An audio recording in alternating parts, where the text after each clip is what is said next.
Бид увсчууд уулзалт цэнгүүнд маань бидний увс нутгаас түрэн гарсан алтар суутнууд хүндтэй зочид маань хүрэлцэн ирсээр байна. Одоо та бүхнийгээ ардын жүжигчин Самбуугийн саран туяа агчтайгээ уулзах гэж байна. За цаг зарцуулан хурж ирсэн танд баярлалаа. Сайхан хаварчж байна уу? За сайхан хаварчж байна. За баярлалаа. Тэгээд аль ч улс одоо аймаг нутгийн зон олон одоо өөрсдийнхөө төрсөн нутгийн ийм сайхан түүхтэйг тэмдэглэхэд бүгд одоо өөрсдийнхөө чин сэтгэлээсээ бол оролцож дэмжиж ингэж явдаг. Тэрний нэгэн адилаар би одоо энд хүрэлцэн ирээд байна. Миний аав бол Тавхин Самбуу гэдэг нэртэй ийм хүн байсан. Одоо бурхны орондоо байгаа л да. Гэхдээ миний аав бол улсад бол улсын спортын чиглэлээр охины хувьд харахад бол маш том амжилтыг гаргасан. Дэлхийд бас өөрийнхөө замнаж ирсэн энэ спортын чиглэлээр тодруулж хэлэх юм бол хүндийн үргэлтийн улсын шигшээ багийн дасгалжуулагчаар бол ажиллаж байсан. Мөн бас олон улсын шүүгчээрч гэсэн ажиллаж байсан.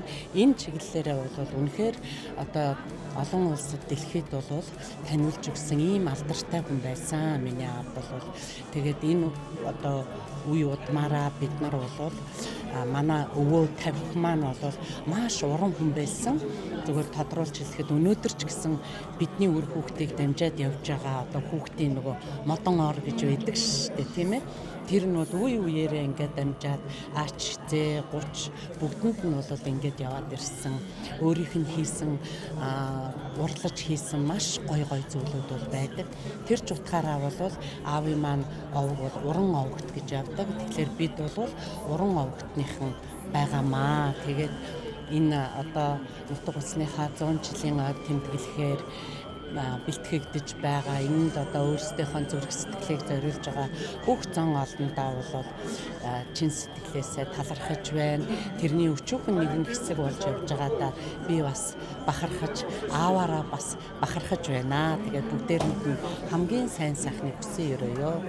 За та увс нутгийн яг ямар зүйлээр увсын ард түмний ямар одоо зан чанараар ер нь бахархаж одоо талархаж явдаг?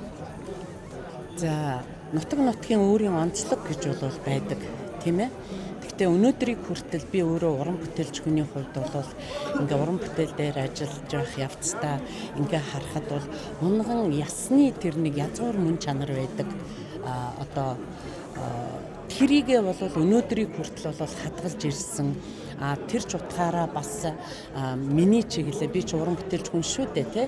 Тэгэхэд уран бүтээлийн байгууллагуудын харахад бол бүтээлдээ бас энийг үлдээж явдаг, энийгээ бас түгээн дэлгэрүүлж байдаг. Энэ бол маш чухал.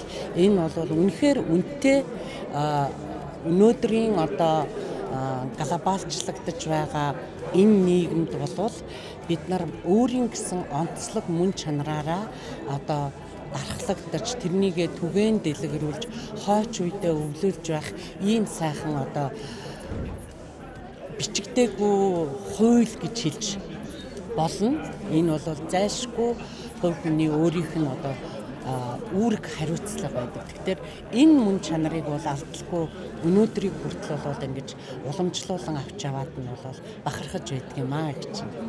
За баярлалаа.